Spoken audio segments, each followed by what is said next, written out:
5000 வருஷத்துக்கு முன்னாடி சைனாவோட அரசர் சென்னும் சுடுதண்ணி வச்சுட்டு இருக்கும்போது காட்டு மரத்தோட இலையெல்லாம் அந்த தண்ணியில் விழுந்திருக்கு. அதை அவர் குடிச்சிருக்காரு.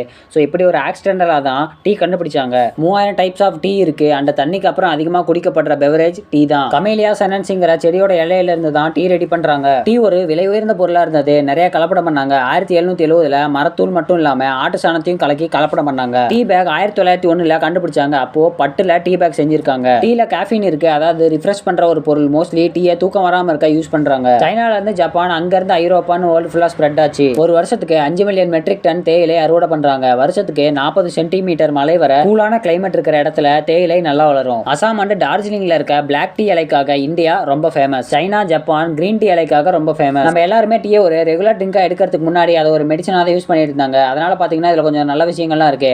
ஆன்டி ஆக்சிடென்ட்ஸ், பாலிபினால்ஸ்லாம் இருக்கு. இதெல்லாமே பாத்தீங்கன்னா heart diseases, cancer, sugar, osteoporosis and other டிசீஸ்க்கு எதிராக நம்ம உடம்பு ஃபைட் பண்ண ஹெல்ப் பண்ணுது. டீல கொஞ்சம் கெட்ட விஷயங்களும் இருக்கு. டீல கேஃபீன் இருக்கு. அது மெலட்டோனின்ங்கிற தூக்கம் வரதுக்கான ஹார்மோன் உருவாகிறத தடுக்குது. இதனால தூக்கம் வரதுல ப்ராப்ளம்ஸ் வரலாம். செரிமானம் ஆகிறத பாதிக்கும். அண்ட் இரும்பு சத்து நம்ம உடம்புல சேர்றதை தடுக்கும். ஸோ சாப்பிட்ற நேரத்துக்கு நடுவில் டீ குடிச்சிக்கலாம். சாப்பிடும் போதே டீ குடிக்கிறது. குழம்புக்கு பதில் டீ ஊற்றி சாப்பிட்றவங்கலாம் கூட இருக்காங்க. அதெல்லாம் நல்லது இல்ல. கேஃபீன் இருக்க டீ குடிக்கிறதே பிரெக்னன்சி டைம்ல அம்மாக்கும் குழந்தைக்கும் நல்லது இல்ல. கேஃபீன் இல்லாத டீயா குடிக்கலாம். கிரீன் டீ மாதிரி. ஸ்ட்ரெஸ்ஸா இருக்குன்னு நிறைய டீ குடிக்கிறதே ஸ்ட்ரெஸ்ஸை குறைக்காது. இன்ஃபேக்ட் அதை அதிகரிக்கும். இந்த மாதிரியான இன்ட்ரெஸ்டிங்கான ஃபேக்ட்ஸை தெரிஞ்சுக்கணும்னா மறக்காம நம்ம சேனலை சப்ஸ்கிரைப் பண்ணிக்கோங்க.